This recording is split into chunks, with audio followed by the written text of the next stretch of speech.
Dia ngomong gini, oke, ini simulasinya Pak Daud. Diperkirakan nanti di 2021 utang Indonesia akan tembus 5.000 triliun. Itu sudah diprediksi 2009. Dasarnya ini Pak Daud. Itu almarhum dan dolar yang tembus 14.000. Antar jadi masuk resesi di sini. Pak Daud, ini perintah dari saya. Siap Jenderal. Ada apa Jenderal? Jangan sekali-sekali kamu bicarakan ini ke publik. Karena kamu pengawal rahasia presiden. Sebelum Pak SBY turun, kamu tidak boleh bicara. Karena kalau kamu bicara, membuat resah. Keadaan jadi tidak kondusif. Lebih baik kamu bicaranya setelah Pak SBY turun. Gitu Saudara. Gitu Jenderal. Iya. Penting saya akan siapkan dulu untuk berkebun. Karena terjadi krisis apa Saudara? Krisis apa? Krisis pangan di sini. Ngomong-ngomong ini, oke. Dan emas, berkebun, tanah, oke. 2014 nggak jadi. Saya sampaikan semuanya. Tahun 2019 Michael ya, 2020. Nah itu, sekarang saya beritahu suatu hal penting saudara. Kenapa resesi kita nanti di 2025? Yang menggerakkan ekonomi ini saat ini karena ada pilpres. Semua dana siluman yang tidak dilaporkan pajak beredar semua. Orang nggak bisa makan, mudah ikut kampanye dapat nasi bungkus, betul?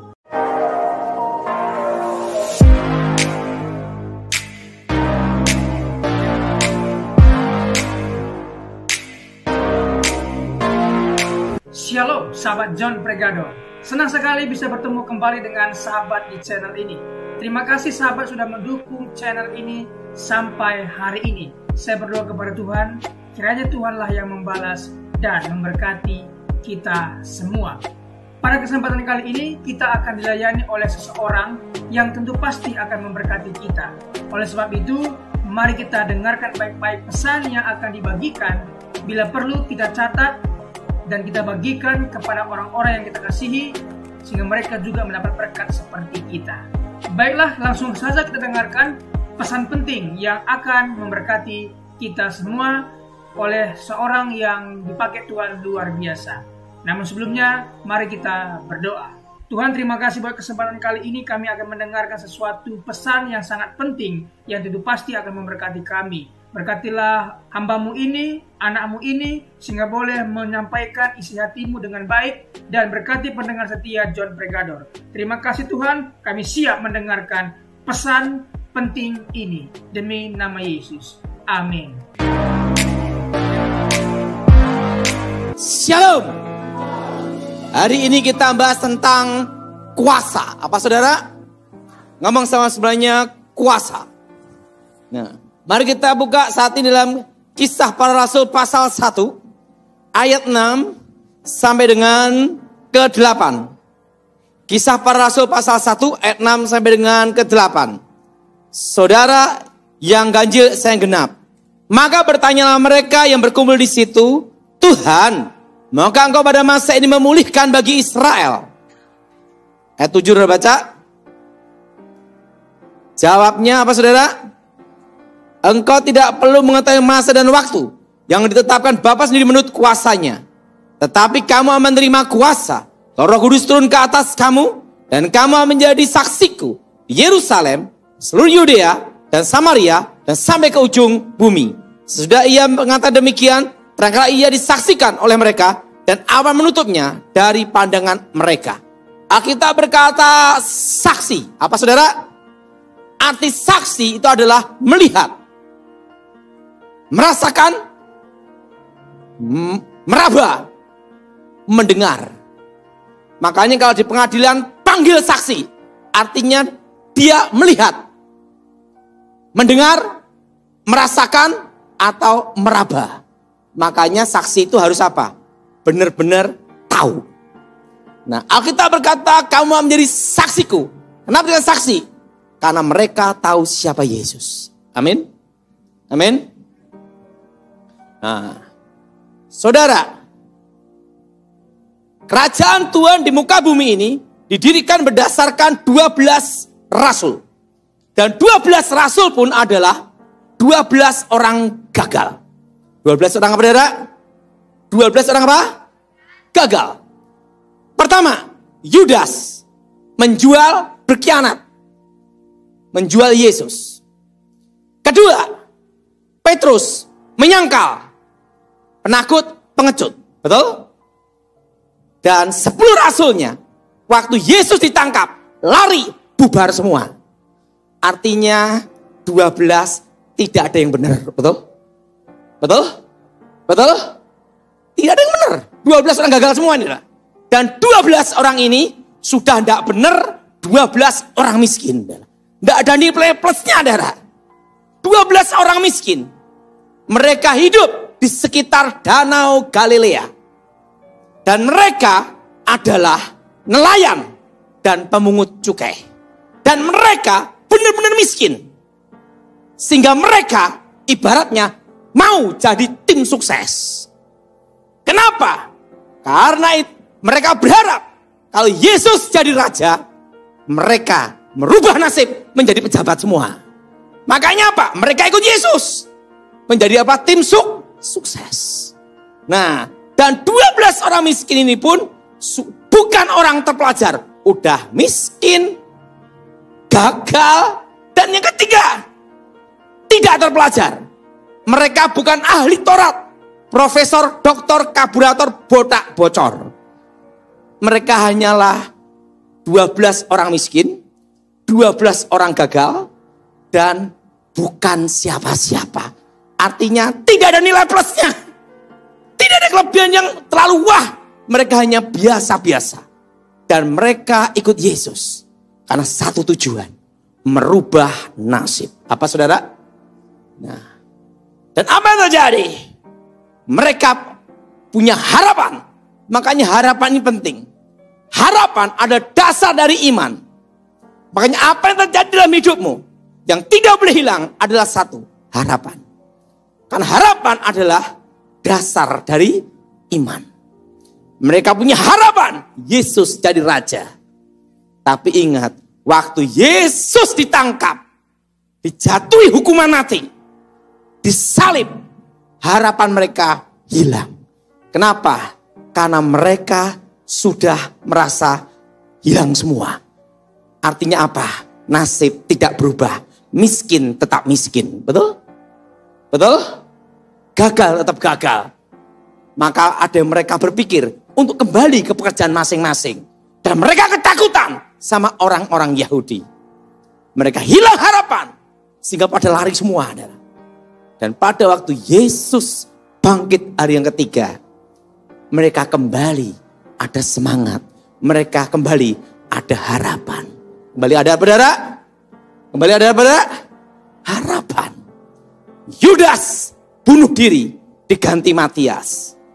Dan setelah Yesus menampakkan diri, waktu mau naik ke surga, mereka bertanya lagi, Tuhan, kapan engkau jadi raja? Kapan engkau memulihkan Israel? Itu artinya kapan engkau jadi raja? Ingat, saudara, karena mereka ikut Yesus ingin merubah nasib. Artinya apa? Banyak orang ke gereja, banyak sekali tujuannya.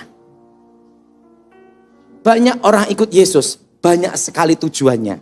Makanya kalau bawa jiwa ke gereja, nggak usah mikir apa tujuannya. Penting masukkan gereja dulu. Jelas, saudara? Urusan tobat atau tidak itu urusan Tuhan. Amin. Apa yang terjadi? Yesus, kapan engkau memulihkan Israel? Artinya kapan engkau jadi raja? Karena Petrus berpikir, nanti aku jadi jenderal. Betul? Matius berpikir, nanti jadi dirjen pajak. Kan gitu, saudara. Semua berpikir jadi pejabat semua, saudara. Tapi Yesus berkata apa? Engkau tidak perlu tahu masa dan waktunya yang ditetapkan Bapa. Yang belum kau tahu, kalau Roh Kudus turun ke atas kamu, kamu akan menjadi saksiku Ingat, arti saksi itu apa? Melihat, merasakan, meraba, mendengar, dan mengetahui. Kalau saudara ingin jadi saksi Tuhan, engkau harus melihat kuasa Tuhan. Nah. Kalau engkau menjadi saksi Tuhan, harus mengetahui siapa Tuhan. Itu artinya saksi. Apa saudara? Saksi. Maka dalam hukum ada namanya saksi kunci. Artinya Tuhan tahu semuanya adalah. Melihat, meraba, merasakan, mendengar, mengetahui. Dan apa yang terjadi? Yesus naik ke surga. Mereka berkumpul memuji, menyembah Tuhan. Dan Roh Kudus turun ke atas mereka. Petrus yang menyangkal Yesus 3 kali. Kuasa itu mengubah hidupnya. Sekali khotbah, ribuan orang bertobat. Dan Injil itu dari Yerusalem, Yudea, Samaria, sampai ke ujung bumi. Kuasa mengubah dunia. Amin. Siapa yang mengubah hidup mereka? Yaitu Roh Kudus. Apa saudara? Mana itu ujung dunia? Papua. Seluruh dunia. Dan Injil itu diberitakan. Dan satu kuasa yang mengubah, Roh Kudus. Saudara, untuk menjadi orang terkenal 100 tahun itu susah. Susah. Tetapi ingat, rasul-rasul ini terkenal sepanjang sejarah 2000 tahun. Itu tidak mudah. Mereka bisa menggoncang dunia, merubah banyak orang. Karena satu, kuasa. Apa saudara? Apa saudara? Kuasa. Kuasa yang mengubah dunia. Kuasa yang mengubah hidup. Saudara, orang dunia tidak melihat betapa hebatmu bicara teologi. Orang dunia tidak melihat dirimu jago bicara. Tetapi orang dunia, seorang saksi harus membuktikan bahwa kesaksian itu benar. Yaitu apa? Orang dunia membuktikan apa? Kuasa dalam dirimu itu nyata tidak. Itu ditunjukkan. Silahkan, gitu dah. Kenapa? Selama saya pengawalan presiden selama 10 tahun, mereka tidak peduli agama saya apa. Mereka tidak peduli engkau setan atau malaikat atau turun dari langit, terserah. Tapi mereka hanya minta satu aja. Engkau bisa membuktikan apa yang kamu katakan. Yaitu apa? Kuasa. Apa saudara? Nah, suatu kali saya pernah ditanya. Jenderal bintang 4. Kalau kita ngomong sama kopral itu mudah saudara. Nggak bintang 4 hati-hati. Salah ngomong masuk penjara. Saudara. Dia ngomong sama saya. Padahal ada apa? Di rumah saya ini ada santetnya enggak? Ada yang ngirim santet enggak? Saya ngomong, Jenderal, ada yang ngirim santet di rumah ini? Jenderal ngomong gini. Ada, oke. Temannya jenderal, ajudan. Buktikan Pak santetnya ada. Bagaimana ada? Susah. Ini ada orang ngirim santet. Sekarang buktikan santetnya itu betul-betul dikirim dan ada di sini. Tunjukkan di depan kami semua. Baru kami percaya. Tunjukkan. Nah, orang dunia mintanya itu saudara. Betul? Betul? Dan kanan kiri bukan orang Kristen. Buktikan Pak, supaya kami melihat. Nah, kawan saya yang Kristen ngomong, gimana Pak Daud? Tenang aja. Urusan setan saya urusin. Kenapa? Bekas teman. Tenang aja. Sesama bekas teman saling pengertian. Tenang aja. Saya ngomong sama salah satu pengawal. Boleh enggak ada satu ikan yang untuk dites bahwa apa yang saya katakan benar? Boleh? silahkan tunjuk ikannya. Itu ada kolam ikan koi dah. Silahkan tunjukkan ikan yang mau dituju. Tak suruh milih dah di depan jenderal. Jenderal berkata, baik. Langsung ajudan pilih ikan itu. Ini ikan hidup, saudara. Ikan koi. Buktikan apa yang Anda katakan benar. Saya doa demi nama Tuhan Yesus, kami ikat, masuk ke ikan, lep, ikannya mati di depan jenderal gini.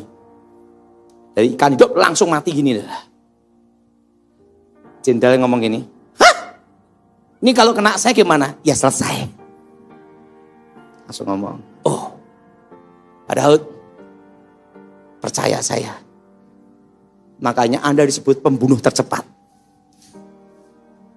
Untung Anda tobat.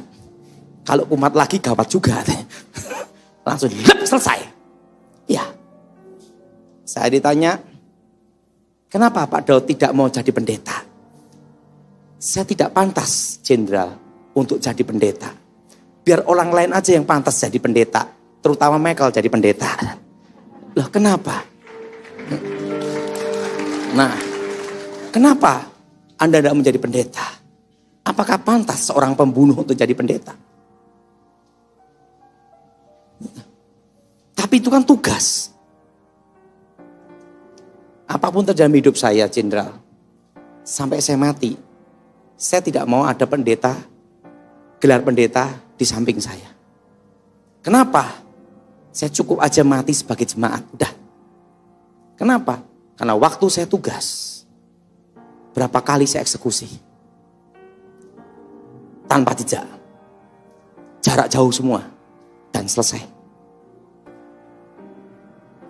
Dan sampai saat ini pun saya masih di bawah sumpah. Karena saya disumpah tidak boleh menggunakan, mempraktekkan, dan melatih atau mengajar.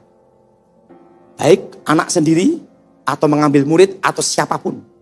Waktu itu saya disumpah di kediaman KSAD, Kasat, saudara. Bahwa saya tidak boleh mempraktekkan, mengajarkan, menurunkan, mewariskan pengetahuan itu sampai saya mati. San Kasat langsung berkata sama saya, dan sumpah ini harus di depan jenderal, Kasat, dan bendera merah putih. Sumpah bawa Alkitab ini. Sumpah ini. Tidak boleh. Jadi saya sumpah kamu sebagai pejabat negara. Itu Jenderal Edi Wibowo, saudara. Dek. Karena sumpah itu saya ngomong sama jenderal. Siap jenderal. Tetapi jenderal, demikian karena sumpah ini pula, sampai saya mati pun saya tidak mau jadi pendeta. Makanya sampai sekarang saya senang sekali bukan pendeta. Kenapa? Tidak bisa dipecat. Tidak bisa dapat, tidak bisa dipecat, betul? Ya, betul? Nah, saudara, dunia minta bukti, yaitu apa? Kuasa. Apa saudara? Apa saudara? Nah, apa yang terjadi saudara? Waktu saya percaya Yesus, saya tidak cari macam-macam. Mau belajar ini, belajar enggak. Saya minta satu aja, yaitu kuasa yang bisa mengubah hidup manusia dan merubah nasib seseorang dan menggoncang seluruh dunia. Waktu itu ada namanya 10 hari Pentakosta. Waktu itu ada namanya pendeta, bukan orang terkenal, orang Semarang, saudara. Semarang ngomong gini, saya tanya, bagaimana supaya dipenuhi Roh Kudus dan mendapat kuasa itu? Pendeta itu hanya simple berkata sama saya. Dan kata-katanya itu mengubah hidup saya. Karunia itu kalau sudah diberikan, tidak akan dicabut lagi atau diambil lagi. Kecuali murtad menyangkal Yesus. Baru karunia itu diambil dan dicabut. Selama tidak menyangkal Yesus, tidak murtad, itu tidak dicabut. Tapi padam. Tapi bisa dikobarkan kembali. Kenapa? Karena Allah itu adalah Allah yang setia. Sekalipun kita tidak setia, dia tetap setia. Nah, jadi Roh Kudus itu bukan keluar masuk. Kalau keluar masuk, up on, itu namanya kesurupan. Roh Kudus itu apa? Berdiam. Ngomong sama sebelahnya, berdiam. Apa saudara? Makanya selama seseorang tidak menyangkal Yesus, tidak murtad, karunia itu tidak dicabut. Jelas? Tapi karunia itu bisa padam. Dan pendeta itu ngomong, kalau Roh Kudus turun atas kamu, sebenarnya waktu berdiam, itu 9 karunia ada di dalam diri kamu pula. Arti khusus di sini, di mana kuasa itu dialirkan dan mengalir. Dan pendeta itu ngomong sama saya, bukan pendeta terkenal. Intinya satu, kunci mengaktifkan semua karunia itu, kamu harus mengalami dibaptis Roh Kudus, tenggelam dalam Roh, dan kuncinya adalah bahasa Roh. Ngomong sama sebelahnya, bahasa Roh. Apa saudara? Apa saudara? Bahasa Roh. Bahasa Roh. Kuncinya bahasa Roh. Kuncinya bahasa Roh. Karena dan bahasa Roh itu tidak diajarkan. Dan orang yang penuh Roh Kudus itu sadar. Pak, kalau tidak sadar gimana? Kesurupan. Karena orang yang penuh Roh Kudus itu sadar. Dan bahasa Roh itu tidak diajarkan. Nah, diajarkan repot. Sikira bara-bara pas sandal jepit. Sak gereja sandal jepit kabeh. Tidak diajarkan. Tapi Roh itu pula yang mengaruniakan sendiri. Amin. Jadi untuk mengaktifkan semua karunia itu, kunci utamanya, pendeta berkata sama saya, karunia bahasa Roh. Karena itu hubungan antara Allah dan manusia langsung. Hubungan antara Elohim dan manusia. Dan itu adalah kunci untuk mengaktifkan 9 karunia. Waktu itu pendeta ngomong saya, ini ada 10 hari Pentakosta, kamu ikut aja. Nah, saya ikut. Zaman itu ada lagu seperti ini. Betapa besar kasih-Mu Allahku, sehingga Kau berikan Yesus padaku, supaya aku tidak binasa, melainkan peroleh hidup yang kekal. Wah, mereka menyanyi itu, wah, tiba-tiba deledaan. Teman saya sampai ngomong, Roh Kudus datang. Langsung masuk dalam Roh, langsung. Ya saya bingung ya, ikut aja masuk dalam Roh. Wah, nyanyi lagi. Kok 2 kali? Setahu saya Alkitab tuh sekali. Ini kok sampai 2? Tapi pikir-pikir, coba nih. Saya buka mata, saya lihat jendela. Tetangga sebelah marah-marah, lempar batu. Waduh. Langsung udah. Ada lagi. Kamu supaya dapat karunia Roh Kudus harus ada pancingannya. Kok dalam hati saya, kok Roh Kudus kok dipancing? Harus ada pancingannya. Pancingan gimana? Ngomong gini, haleluya Yesus, lawat, curahkan, nyatakan. Kenapa? Itu pancingan. Supaya ininya bisa gitu. Ya, loh, itu tahun 93, 94 itu gitu saudara. Langsung, ya ikut. Haleluya Yesus, lawat, curahkan. 2 jam, kesleo. Saya kasih tahu, itu tahun-tahun itu pengajaran tentang Roh Kudus, aneh-aneh saudara. Ada lagi, kalau Roh Kudus turun, dipenuhi, ada urapan air. urapan guntur. Saya kaget, guntur piye? Masa habis pengurapan kena petir mati kan, Saudara? Macam-macam begitu, Saudara. Ada urapan gempa, macam-macam zaman itu. Ingat waktu Roh Kudus turun, goyang itu ngomong gitu, Saudara. Ada itu manifestasi. Nah kita dulu kan zaman itu ya melu-melu wae, Saudara. Orang ngomong apa isi ikut wae, Saudara. Dah. Lagi-lagi gini, kalau Roh Kudus datang, itu rasanya kayak aliran listrik. Greng. Greng. Greng. Oh gitu, iya. Saya ngomong sama teman saya, gampang setrum listrik. Dah, sampai 10 hari lewat. Saya tidak dapat apa-apa. Tapi pendeta itu memberitahu saya, kamu harus mencari Tuhan. Kamu harus dapat karunia bahasa roh. Karena itu kunci mengaktifkan 9 karunia. Kamu harus kunci itu harus kamu dapat. Selama kamu tidak mendapat kunci itu, kuasa itu tidak akan maksimal bekerja dalam hidup kamu. Ya udah, akhirnya saya doa. Wah, zaman itu Saudara, ajaran macam-macam Saudara.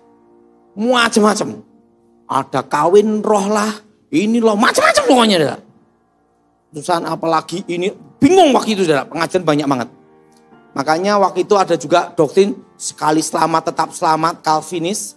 Sekali selamat belum tentu selamat, Armenian. Waktu saya ditanya, Daud, doktrin mau apa? Jalan tengah, semua oke. Daripada mumet aku karena gitu. Nah, aman aja, Adik. Saya ambil doa. Setiap hari 2 jam, 3 jam, 4 jam, 6 jam. Setiap hari saya doa. Waktu saya doa menyembah Tuhan, saya memuji menyembah Tuhan, tiba-tiba atap itu hilang. Saya langsung ada suara, Daud, Daud, Daud. Langsung saya buka mata. Kenapa buka mata? Karena di tempat teman sekolah Alkitab banyak yang ngerjain. Karena kalau ada orang baru bertobat, Tuhan ampuni dosaku. Temannya di belakang berkata, sudah ku ampuni. Aduh, kacau deh. Sekolah Alkitab itu, Saudara, itu malaikat dan setan kumpul di situ semua, Saudara. Nah, saya buka mata. Dan tiba-tiba mulut saya berbahasa roh, bahasa lidah, bahasa Ibrani, Saudara. Dan tiba-tiba bahasa lidah asing, bahasa roh. Disitulah saya menemukan kuncinya. Jadi kuncinya adalah bahasa roh. Ngomong sebelahnya, bahasa roh. Karena itu hubungan antara Allah dan manusia langsung, Saudara. Roh dengan roh. Nah, saya itu, Saudara, saya tanya sama pendeta itu. Pak Pendeta, sekarang udah ngalami. Gimana cara untuk mengalirkannya? Maka Alkitab berkata, secara khusus. Apa, Saudara? Secara apa? Khusus. Pendeta itu ngomong sama saya. Kasih tahu Pak Daud. Daud, kasih tahu. Ya Pak Pendeta. Kenapa kamu ingin sekali mencari kuasa? Gini Pak Pendeta. Saya tidak bisa merubah nasib saya tanpa kuasa. Itu yang betul. Itu kamu harus sadar. Kenapa? Karena saya sekolah itu Pak Pendeta, saya paling goblok gitu dah. Jadi kalau tanpa kuasa, tidak ada perubahan dalam hidup saya. Harus ada yang membedakan antara manusia biasa dan manusia yang berbeda. Langsung ngomong gitu, baiklah. Sekarang kamu saya kasih satu pemahaman. Tahu keran air. Kalau keran air itu tidak pernah dipakai, padahal baru puluhan tahun tidak pernah dipakai. Waktu dibuka, mampet. Karena tidak pernah dipakai. Tapi kalau keran air itu setiap hari dipakai terus. Waktu dibuka, langsung. Karena sering dipakai. Kalau kamu ingin melihat itu, kamu harus melangkah dulu. Jangan berpikir, aku mau melangkah kemana. Nggak usah. Kamu melangkah aja dulu. Tidak usah berpikir, mengalir aja. Melangkah. Apa yang harus kamu lakukan? Pak Pendeta, saya ingin melihat namanya mujizat kesembuhan. Kalau kamu ke situ, cari orang sakit aja. Di mana Pak Pendeta? Di rumah sakit. Pergilah saya ke rumah sakit namanya Panti Kosala. Saya lihat ada Abdullah, ada Aminah. Aduh, yang seiman aja susah, apa yang beda iman? Nah, ada yang seiman. Aduh, saya berharap hanya sakit ambeien. Kenapa? Untuk kelinci percobaan harus yang ringan-ringan dulu. Betul? Jangan yang langsung gini. Wah. Temui bapak ini. Bapak, sakit apa? Saya sakit ini Pak. Tipes, penipisan usus, komplikasi macam-macam. Dokter berkata tidak boleh duduk dan berdiri. Kenapa? Usus rontok. Waduh, wah kok gawat banget. Kita doa. Saya doa. Wow, tangan saya goyang semua. Bahasa roh. Maka saya tahu kalau orang doa goyang-goyang itu tanda tidak yakin. Jadi saudara, nanti kalau ada jemaat berdoa, oh Yesus, ngomong sebelahnya, tidak yakin ya. Itu tanda tidak yakin itu. Coba aja tanya. Tanda apa saudara? Tidak yakin itu. Nah, udah lah. Pendeta. Percaya. Percaya. Yesus percaya. Ya doa bahasa. Ada suara itu. Bangun, berdiri, lompat. Ini suara dari Tuhan atau bukan? Nah, ini kalau bukan dari Tuhan, habis doa masuk penjoro. Nah, tetapi pendeta itu berkata sama saya, kalau engkau tidak melangkah, engkau harus jangan berpikir harus kemana engkau melangkah. Tapi melangkah aja, mengalir aja, percaya aja. Saya bingung antara masuk penjara atau mau nyoba adalah. Tapi saya pikir udahlah, saya coba aja lah. Kalau misalnya salah ya masuk penjara berapa tahun itu adalah. Minimal nyoba dulu, tabrak dulu urusan belakang adalah. Bapak percaya Yesus? Percaya. Bangun. Nggak taunya dia takut mati juga.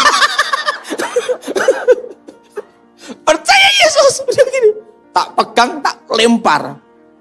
Dia duduk, bangun. Berdiri, jalan. Dokter datang. Cek, sembuh. Itu pengalaman dalam hidup saya.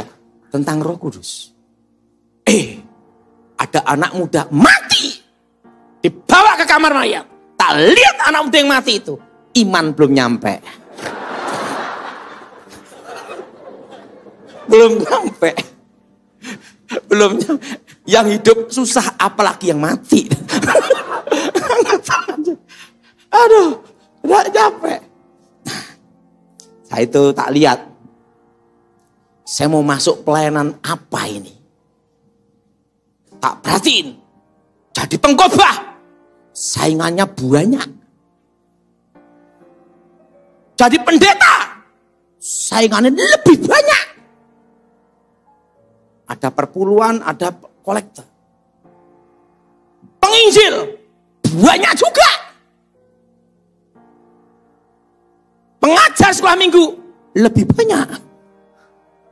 Waduh. Karena kan sekolah Alkitab hanya setingkat SMA.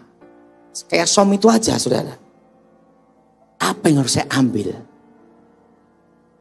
Ada satu pelayanan yang orang tidak mau. Ngusir setan. Tak pikir-pikir. Saya ambil jurusan ini aja. Di mana orang tidak mau ambil. Kenapa? Karena proyek thank you. Pengusiran setan itu proyek terima kasih doang. Misalnya, datang ke saya, pengusaha, pasti bangkrut. Urusan masalah setan, bangkrut, habis. Waktu kita doain pelepasan, Mau ngasih PK, enggak tega. Mau makan aja susah. Kan gitu saudara. Rata-rata orang yang kena setan tuh sadar setan tuh jahat. Waktu bangkrut habis. Lah kita yang layani kan enggak tega, betul? Yang kedua, susah mati. Punya jimat susah mati. Kita doain setannya keluar, meninggal. Belum sempat ngasih PK. Mati duluan. Pikir-pikir. Waduh. Ini kita dan yang tidak ada saingan. Jadi waktu itu saya mikirnya yang tidak ada saingan apa? Itu tak pilih. Pengajar, saingannya banyak. Pendeta lebih banyak. Guru spamku lebih banyak. Yang satu ini tidak ada saingan. Yang tidak mau ngambil jurusan itu karena proyek apa? Terima kasih. Mati gimana mau ngasih? Saya ambil, wah ini aja lah. Saya tanya sama pendeta, apa yang harus saya lakukan Pak Pendeta? Kamu harus banyak cari orang kesurupan. Gitu pendeta? Iya. Pokoknya orang kesurupan langsung datangnya aja pokoknya. Nanti dengan sendirinya, karunia membedakan roh, karunia yang lain semua akan aktif semuanya. Yang penting harus melangkah dulu. Benar, saya ke gereja nungguin siapa yang kesurupan. Wah, ada yang kesurupan dari belakang datang. Tuhan Yesus. Panitia gereja ngomong ini ngapain kesini? Tapi penting nyoba dulu. Sekali, dua kali, sampai 10 kali baru membedakan roh. Karunia yang lain itu aktif semuanya. Jadi untuk mengaktifkan karunia, saudara harus melangkah. Apa saudara? Nah, saya ada satu pesan penting untuk saudara. Berapa hari yang lalu saya ketemu Jenderal Muldoko. Karena saya sama beliau kenal baik ya. Saya udah berapa kali ngobrol-ngobrol. Saudara, kita akan menghadapi namanya kekeringan. Menghadapi apa saudara? Menghadapi apa saudara? Kekeringan. Tahun 2020, waktu saya pertama Zoom meeting online sama Michael. Waktu itu pertama kali saya ngomong adalah berkebun. Betul Michael ya? Betul? Yang masih ingat angkat tangan semua. Apa sudah berkebun? Karena apa? Karena akan terjadi krisis pangan. Ini dunia saudara. Terutama ASEAN. Dan Jenderal Muldoko ngomong saya yakini. Padahal, dan perlu pada tahu, kita biasa impor Vietnam dan Thailand. Tapi kalau mereka kekeringan juga, mereka untuk kebutuhan dalam negeri aja, susah. Gimana kita mau belinya? Punya uang enggak bisa, betul? Jadi ada alternatif lain Pak Daud. Selain beras, karena beras menyerap air banyak. Yaitu apa? Sorghum. Nah setelah itu saudara, saya ngomong ke tempat Binagraha, ngobrol-ngobrol. Ya ngomong-ngomong biasalah waktu tentang penugasan zaman dulu. Setelah itu ngomong-ngomong, itu saya ingat satu hal. Ini pesan dan ini adalah analisa pribadi saya. Saya tidak berani ngomong suara Tuhan. Kalau Tuhan tidak ngomong, kau dengarlah. Tidak berani saya. Nanti kualat. Ini analisa saya. Saudara tahun ini 2023. 2024 semua nabung emas. Pak, kalau saya gaji hanya 2 juta, 3 juta gimana? Sisakan uang minimal 500.000 untuk beli setengah gram. Karena itu nanti akan diperlukan saudara di 2025-2026. Karena nanti akan inflasi saudara. Karena apa saudara? Jadi perlu tahu bahwa nanti resesi itu yang sebenarnya itu 2025 tepatnya bulan Maret. Itu mulai masuk resesi. Dan puncaknya itu di 2026 tepatnya bulan September. Dan mulai kestabilan ekonomi itu di 2027. Kenapa Pak Daud bisa prediksi itu? Sekarang saya beritahu. 2009 waktu itu saya di Cikias. Waktu itu Edi Wibowo, almarhum, adik Ibu Ani ngomong sama saya, Pak Daud, apa yang Pak Daud lihat waktu penglihatan itu? Bahwa akan terjadi suatu krisis. Gini Jenderal, anginnya akan datang di 2018, 19, badainya akan datang di 2020.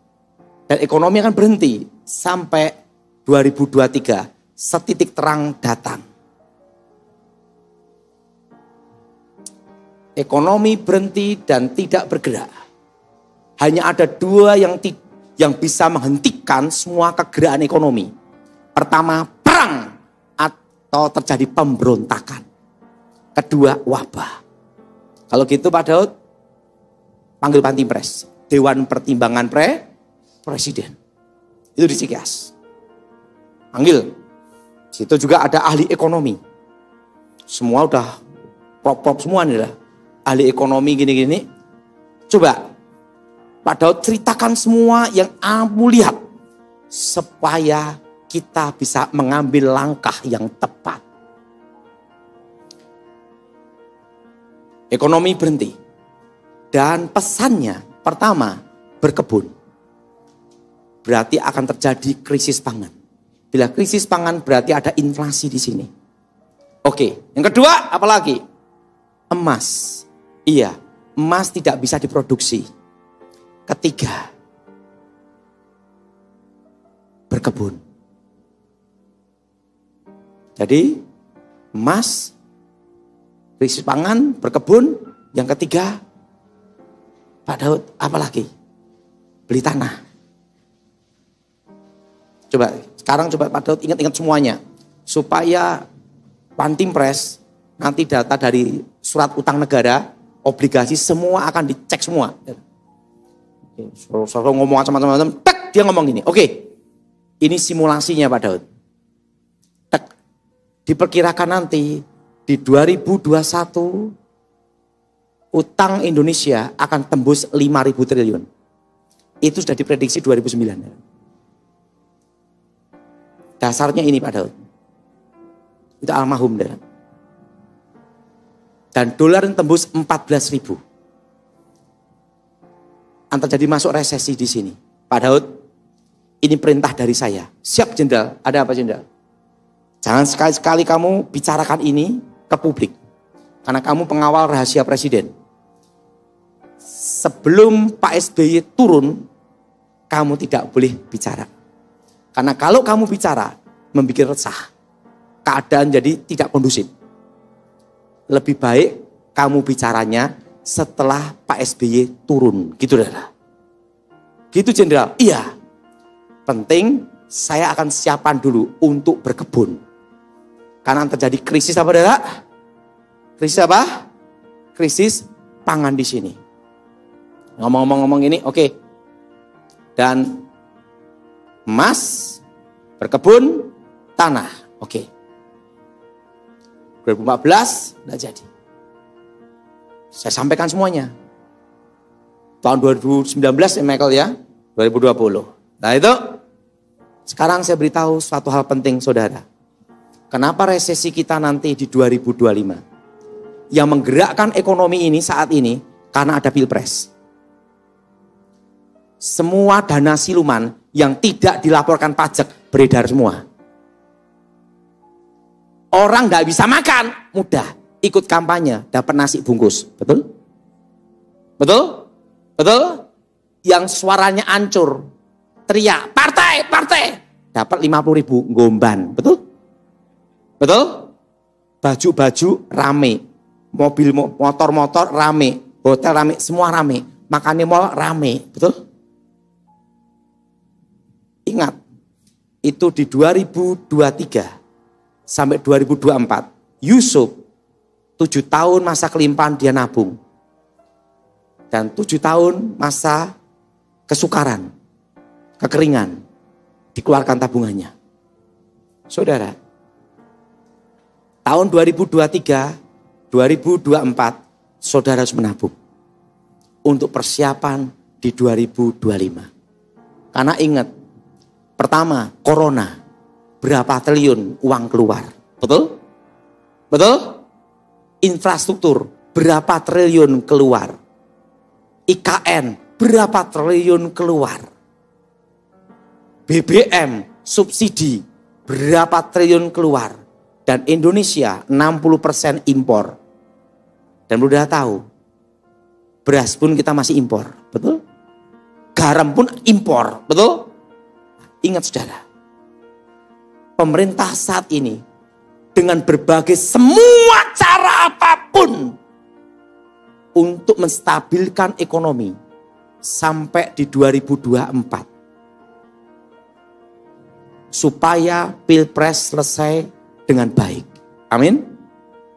Tapi setelah 2024, pergantian, lepaskan saudara. Diganti presiden yang baru. Ingat saudara, ada program 100 hari. Setelah itu, setelah 100 hari, apalagi Pak Daud? Lihat, 3 hal yang dilihat. Pertama, siapa presidennya dan wakilnya. Kedua, siapa menteri ekonominya dan menteri keuangannya. Ketiga, keputusan kebijakan apa yang dilakukan. Itu masa 1 tahun, semua melihat dulu kondisi. Benar? Nah, di 2025 itulah, masa transisi itulah, disebut namanya resesi. Apa saudara? Apa saudara? Nah, Pak, untuk Indonesia kekeringan ini gimana? Tenang saudara, aman.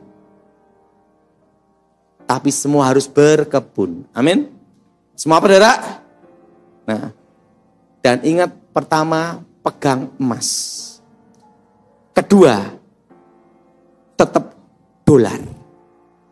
Ada yang tanya sama saya, kenapa harus tetap dolar? Padahal sekarang kan dedolarisasi, betul? Betul? Buang dolar berbagai negara. Ingat saudara, ini cara pikir saya berbeda mungkin. Untuk menjadi mata uang dunia, ada syarat yang harus dipenuhi. Pertama, negara demokrasi. Kedua, terbuka. Ketiga, kepastian hukum. Apa saudara? Keempat, angkatan perang yang kuat. Kelima, sumber daya alam yang luar biasa. Dan keenam, hubungan internasional. Perlu tahu, kalau negara tidak terbuka bukan demokrasi. Contohnya Korea Utara, sampai kiamat pun tidak bisa menjadi mata uang dunia. Karena presidennya apa? Ingin seumur hidup. Begitu mati, goyang, betul? Presiden ini ingin seumur hidup semua. Naik turun Perdana Menteri Presiden, Perdana Menteri ganti-ganti. Ingat, salah satu mati goyang ini. Jelas saudara? Makanya saudara, tetap US dollar. Pertama, harus pegang. Suatu itu ditukarkan untuk persiapan di 2025. Jelas saudara? Emas dan apa saudara? Dolar. Karena nanti kita semua akan masuk resesinya di 2025. Maret sampai 2026 September. Dan properti naik semua. Karena puncak inflasi itu di 2027. Yaitu apa? Jangan jual propertimu sekarang. Kalau jual, tunggu 2027. Dan ingat pesan saya, komisi 2%. Nah, karena itu nanti di 2027 semua akan naik. Jelas? Waktu udah habis. Mari kita berdoa. Terima kasih sudah menyaksikan tayangan kami hari ini. Kami yakin kita diberkati melalui video ini. Banyak pelajaran yang bisa kita ambil. Catat, renungkan dan aplikasikanlah dalam kehidupan kita. Sahabat, dalam hidup ini, kita selalu diperhadapkan dengan pilihan-pilihan. Mau memilih buruk atau baik, pasti ada konsekuensinya yang akan kita pertanggungjawabkan di kemudian hari. Oleh sebab itu, firman Tuhan tegas mengatakan dalam Matius 12 ayat 36, setiap kata sia-sia yang diucapkan orang harus dipertanggungjawabkannya pada hari penghakiman. Ibrani 4 ayat 13. dan tidak ada suatu makhluk pun yang tersembunyi di hadapannya. Sebab segala sesuatu telanjang dan terbuka di depan mata Dia, yang kepadanya kita harus memberikan pertanggungan jawab. Oleh sebab itu kita harus senantiasa menjaga hidup kita sebaik-baiknya. Jangan sampai Tuhan mendapati hidup kita tidak ada bobotnya. Dengan terus menempel pada Tuhan, tekun mengikuti setiap firman rema yang Tuhan sampaikan, hidup kita akan senantiasa diisi oleh kebenaran. Terima kasih sahabat sudah mengikuti dan menyaksikan tayangan kami hari ini. Saya yakin dan percaya kita pasti diberkati melalui tayangan hari ini. Sahabat, bila diberkati dengan tayangan kami, marilah kita dengan murah hati share video ini kepada teman-teman kita yang lain, agar mereka juga tidak kehilangan informasi dan mereka juga diberkati. Diberkati untuk memberkati. Sahabat John Pregador, banyak sekali pelajaran yang kita bisa ambil dari sesi hari ini. Catatlah baik-baik poin-poin yang telah disampaikan, simpan dalam hati, dan diaplikasikan dalam kehidupan sehari-hari. Saya yakin dan percaya itu bisa menjadi pelajaran dan rema buat kita, sekaligus membuat kita bijaksana dan bertanggung jawab dalam menjalani kehidupan ini. Sahabat John Pregador, apapun yang terjadi dalam kehidupan ini, tetaplah percaya kepada Tuhan, bersandar kepada Tuhan, pegang firman Tuhan. Karena firman Tuhan adalah pedoman hidup kita, yang menuntun kita kepada jalan yang benar, yang membawa kita kepada keselamatan yang kekal. Jadi sahabat, mari kita mempergunakan waktu ini sebaik-baiknya. Selama hidup, selama masih diberikan kesempatan untuk berkarya, mari kita beri yang terbaik kepada Tuhan.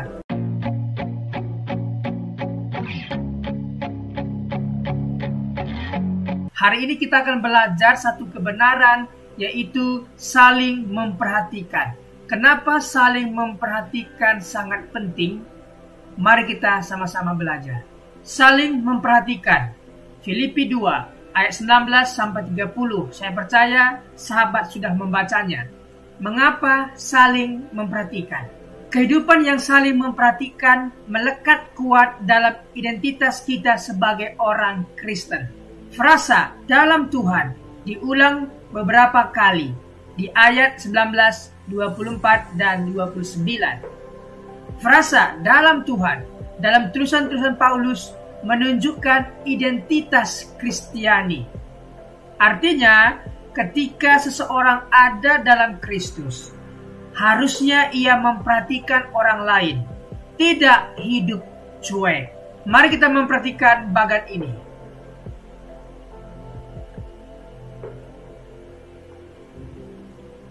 Paulus kepada Timotius memberitakan Injil kepada jemaat Filipi. Jemaat Filipi kemudian memberikan bantuan dan mereka sukacita dalam hal membantu pelayanan Paulus. Sharing perhatian. Di sini kita belajar bahwa ketika kita diperhatikan, marilah kita melakukan tindakan selanjutnya, yaitu memperhatikan yang lain juga. Mengapa saling memperhatikan? Perikop ini memberikan gambaran kehidupan Kristiani yang saling memperhatikan satu dengan yang lain. Memperhatikan sesama orang percaya adalah ciri-ciri orang Kristen, ciri orang-orang yang ada di dalam Tuhan. Kalau kita dikatakan orang Kristen yang sudah di dalam Tuhan, maka kita harus saling memperhatikan. Bila perlu, kita membawa orang itu mengenal Tuhan Yesus Kristus. Identitas orang Kristen. Orang Kristen yang perhatian adalah cerminan Allah yang memperhatikan umatnya. Kejadian 21 ayat 1. Tuhan memperhatikan Sarah. Allah memperhatikan kesengsaraan umatnya. 1 Korintus 12 ayat 25-26. Jemaat adalah satu tubuh yang selayaknya saling memperhatikan. Kita adalah jemaat Tuhan, maka kita harus saling memperhatikan satu dengan yang lain. Orang-orang yang ada dalam Tuhan mendapat perhatian dari Tuhan dan memperhatikan satu dengan yang lainnya. Tuhan memperhatikan kita, maka kita pun selayaknya memperhatikan satu dengan yang lainnya. Ibu Teresia pernah berkata, kelaparan dan kemiskinan yang paling mengerikan bukanlah tanpa makanan, melainkan kelaparan dan kemiskinan karena merasa tidak dibutuhkan, merasa tidak dicintai, merasa tidak dipedulikan, merasa dilupakan oleh orang lain. Jangan sampai kita merasa tidak dipedulikan orang lain. Aldous Stack di Chicago, tahun 2001, headline surat kabar di Chicago. Aldous Stack 72 tahun ditemukan sudah membusuk di kursi ruangannya. Di sampingnya ada surat kabar Februari 1997 yang berarti ia sudah berada di situ selama 4 tahun karena ia ditemukan tahun 2001. Di mana keluarga, di mana teman, di mana tetangganya sehingga dia ditemukan membusuk dan 4 tahun di situ. Jadi penting yang namanya memperhatikan. Mari saling memperhatikan. Identitas Kristen kita terlihat dari perhatian terhadap sesama. Saling memperhatikan dengan H dan TI. Hal equal dan tindakan. Apakah ada kesungguhan saling memperhatikan di keluarga? Apakah ada kesungguhan saling memperhatikan di persekutuan dan keluarga? Renungkanlah itu. Terima kasih sudah mendengarkan. Marilah kita saling memperhatikan. Tidak hanya hal equal saja, tetapi ada tindakan yang nyata. Sehingga di kemudian hari pun kita diperlakukan hal yang sama. Terima kasih sudah mendengarkan. Tuhan Yesus memberkati. Tuhan Yesus, terima kasih buat hari ini. Kami percaya setiap hari adalah hari yang baik Engkau berikan kepada kami. Dan hari ini pun kami merasakan kebaikan Tuhan dan tidak ada alasan kami untuk tidak mengucap syukur. Terima kasih sepanjang hari yang Tuhan berkati. Terima kasih renungan kabar baik yang sudah kami dengar hari ini. Diberkatilah kiranya semua pendengar setia John Pregador. Dibukakan jalan berkat, jalan keberuntungan, keberhasilan mereka. Pekerjaan mereka berhasil dan beruntung. Keluarga mereka diberkati oleh Tuhan. Terima kasih Tuhan Yesus. Pertemukan kami di hari-hari berikutnya dengan keadaan sehat dan baik diberkati oleh Tuhan Yesus. Terima kasih buat pembicara narasumber hari ini. Diberkati pekerjaan, usaha, bisnis apapun yang mereka kerjakan. Tuhan buat berhasil dan beruntung. Terima kasih Tuhan Yesus. Demi nama Tuhan Yesus kami berdoa dan mengucap syukur. Haleluya. Amin.